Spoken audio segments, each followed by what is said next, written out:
Kabilang sa pinag-usapan sa issue ni Alvin Aragon ay ang kanyang pag-amin sa paulit-ulit na pagnanakaw, kung saan isa sa kanyang naging biktima ay ang R&B singer na si Chris Lawrence. Sa gitna ng muling pag-ungkat sa insidenteng matagal nang nakalimutan, nagsalita si Chris upang balikan ang nangyari at ibahagi ang kanyang panig. The Philippine Showbiz List presents reaksyon ni Chris Lawrence sa ninakaw na cellphone niya ni Alvin Aragon.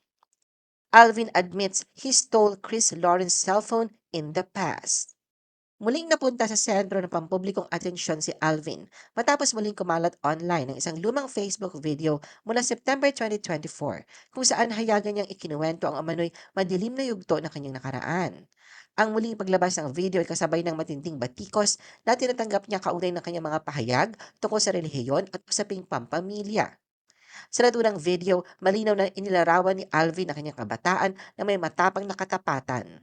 At ikinuwento kung paano naging pattern ang pagnanakaw sa kanyang buhay noon bago pa man niya nakilala at nabuo ang kanyang pananampalataya sa Diyos. Sa kanyang pag-amin, sinabi ni Alvin na noong bata pa siya, marami siyang ninakawan. Binanggit niya na minsang kumuha siya ng pera mula sa drawer ng kanyang lola na umaabot sa halagang 5,000 hanggang 10,000 pesos at pati na rin sa kanyang mga kapitbahay, kabilang ang pagkuha ng cellphone. Nang pumasok siya sa showbiz noong 2003 sa Starstruck Season 1, hindi niya nawala ang dating gawi. Inamin ni Alvin na nagpatuloy ang kanyang pagnanakaw sa professional niyang paligid. Partikular, sinabi niya na nagnakaw siya ng humigit kumulang 40,000 pesos mula sa isang kasamahan sa showbiz. Ang perang nakuha niya ay ginamit niya sa kanyang kasiyahan at pamimili ng mga material na bagay. Direkta ding inamin ni Alvin ang pagnakaw niya sa cellphone ng R&B singer na si Chris Lawrence sa bahay nito. Matatandaang magkasama sina Alvin at ang dating karelasyon ni Chris na si Katrina Halili sa Season 1 ng Starstruck. Ayon kay Alvin, nagbago ang lahat noong 2009 nang makilala niya ang Diyos. Sa pamamagitan ng kanyang pananampalataya, sinabi niya na hindi na siya nagnakaw at binago daw ng Diyos ang kanyang puso. Ayon kay Alvin, nakaharap niya si Chris Lawrence sa gym at humingi ng tawad sa pagnanakaw ng cellphone.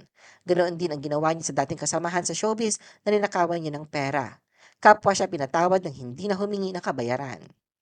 Chris recalls cellphone incident with Alvin. Ang pag-amin ni Alvin sa pagnanakaw niya ng cellphone ay kinumpirma ni Chris. Kasalukuyan siya sa Los Angeles, California para sa kanyang concert. Sa kanyang Facebook post noong gabi ng February 23, detalyado niyang binalikan at ikinuwento ang totoong nangyari sa nakaraan. Ayon kay Chris, ang nasabing insidente ay naganap noong 2006. Gusto daw nilang lumabas na kaibigang si JR ng gabing yon at napagpasyahan na pumunta sa isang club sa Tomas Morato Avenue. Dito na nga may nakilala silang mga tao at kabilang nga raw doon si Alvin. Lahad ni Chris, pinakilala ni Alvin ang sarili nito bilang dating kalahok ng Starstruck Season 1. Dahil sa magsasara na nga ang bar at parang nabitin sila sa inuman at kwentuhan, nagpa siya si Chris na anyayahan si Alvin pati ang mga kasamahan nito na ituloy ang inuman sa kanyang bahay. Ngunit pagkauwi ng grupo, pagbalik ni Chris sa kanyang kwarto, doon niya raw napansin na nawawala ang kanyang cellphone. Bagamat hawak niya ang isa pang phone sa oras na yon, tinanong niya ang mga bisita kung nakita nila ang nawawalang cellphone, ngunit sinabi nilang wala. Dito na nga raw tinawagan ni Chris ang isang kaibigan ni Alvin at tinanong kung nakita ang kanyang cellphone. Pero sinabihan daw siyang wala itong nakita. Aminado si Chris na hindi niya maiwasang magtaka sapagkat hawak-hawak na daw niya sa kamay niya ang cellphone at sila-sila lamang ang magkasama ng mga sandaling yon, kaya sino ang kukuha? Hanggang sa natuklasan ni Chris na si Alvin ang kumuha ng kanyang cellphone nang tawagan siya ng isang kaibigan ni Alvin na nakaramdam ng konsensya. Ayon sa kaibigan, si Alvin nga ang kumuha ng cellphone. Nainis si Chris sa pangyayari at ramdam ang sama ng loob dahil ninakawan siya sa kanyang mismong bahay, isang bagay na ayon sa kanya ay very foul at disrespectful. Bagamat nagsorry si Alvin, sinabi ni Chris na tinanggap niya ang paghingi ng tawad, ngunit naramdaman niya ang matinding sama ng loob noong araw na yon kung saan ay nanggigil ang kanyang kamao na suntukin ito. Ganun pa man, pinigilan ni Chris ang sarili dahil alam niyang kailanman hindi sagot ang violence sa naging aksyon nito. Binigyang diin ni Chris na ang pangyayaring ito ay 20 years ago na at alam niyang nasa mabuting estado na ngayon si Alvin bilang Christian. Sa huli, humirit pa ng tila pang-aasar si Chris na sa pagbabalik ni Alvin ng kwentong ito na ayon sa kanya ay kinalimutan na niya. Pahabol na tanong pa ni Chris kung naibalik daw ba ang cellphone sa kanya. Kaugnay nito sa isang interview, nilinaw ni Chris na nakilala lamang niya si Alvin sa araw na yon sa club at wala silang personal na ugnayan bago pa man ang insidente.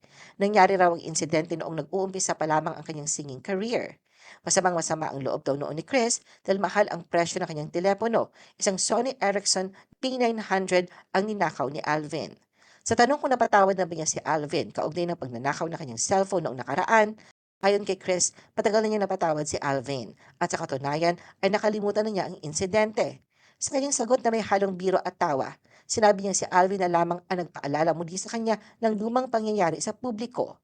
Nang matanong si Chris sa kung ano ang kanyang opinyon sa ginawang revelasyon, ayon sa kanya, may iba't ibang paraan upang tingnan ang pag-amin ni Alvin.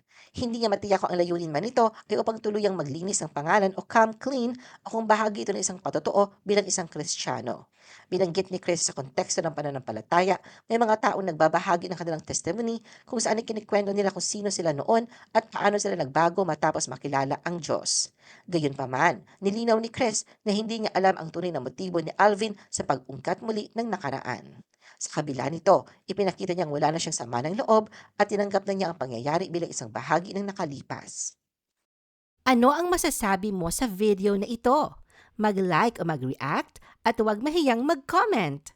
For our YouTube viewers, huwag kalimutan mag-subscribe at i-hit ang notification button. At para sa aming Facebook viewers, mag-like at follow sa aming Facebook page para updated ka sa mga showbiz chika. Thanks for watching!